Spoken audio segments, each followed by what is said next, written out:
एक भक्त था, वह रोज बिहारी जी के मंदिर जाता था, पर मंदिर में बिहारी जी की जगह उसे एक ज्योति दिखाई देती थी।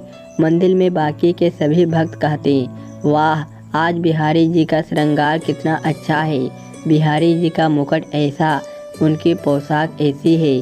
तो वह भक्त सोचता, बिहारी जी सबको दर्शन देते हैं, पर मुझे क्यों अकेले एक ज्योति दिखाई देती है। हर दिन ऐसा होता। एक दिन बिहारी जी से बोला, ऐसी बात है कि आप सबको तो दर्शन देते हैं, पर मुझे दिखाई नहीं देते। कल आपको मुझे दर्शन देना ही पड़ेगा। अगले दिन मंदिर गया, फिर बिहारी जी उसे ज्योत के रूप में ही दिखे। वह बोला, बिहारी जी, अगर कल मुझे अपने दर्शन नहीं दिए तो मैं यमुना जी में डूबकर मर जाऊंगा। उसी रात में बिहारी जी एक कोढ़ी के सपने में आए, जो मंदिर के रास्ते में बैठा रहता था, और बोले, तुम्हें अपना कोट ठीक करना है। वह कोढ़ी बोला, हाँ भगवान। भगवान बोले, तो सुबह मंदिर के रास्ते से एक भक्त निकलेगा, तुम उसके चरण पकड़ लेना और तब तक मत छोड़ना जब तक वह ये ना कह दे कि बिहारी जी तुम्हारा कोट ठीक करे। अगले दिन वह कोढ़ी रास्ते में बैठ गया। जैसे ही वह भक्त निकला, उसने चरण पकड़ लिए और बोला, पहले आप कहो कि मेरा कोट ठीक हो जाए। वह भक्त बोला, मेरे कहने से क्या होगा, आप मेरे पैर छोड़ दीजिए।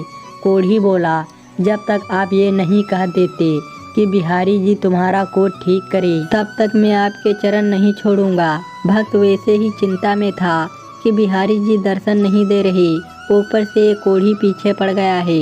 वह गुस्से से बोला, जाओ, बिहारी जी तुम्हारा कोट ठीक करे। ऐसा बोलकर वह मंदिर चला गया। मंदिर जाकर क्या देखता है, बिहारी जी के दर्शन हो रहे हैं। बिहारी जी से पूछने लगा, अब तक आप मुझे दर्शन क्यों नहीं दे रहे थे। तो बिहारी जी बोले, तुम मेरे निष्काम भक्त हो, आज तक तुमने मुझसे कभी कुछ नहीं मांगा, इसीलिए मैं क्या मुँह लेकर तुम्हें दर्शन देता। यहाँ सभी भक्त कुछ न कुछ मांगते रहते हैं, इसीलिए मैं उनसे नजरें मिला सकता हूँ। पर आज तुमने रास्ते में उस कोढ़ी से कहा कि बिहारी जी तुम्हारा कोट ठीक कर दे, इसीलिए मैं तुम्हें दर्शन देने आ गया।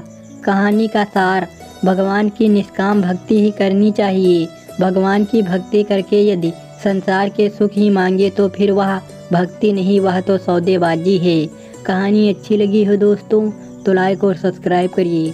धन्यवाद दोस्तों।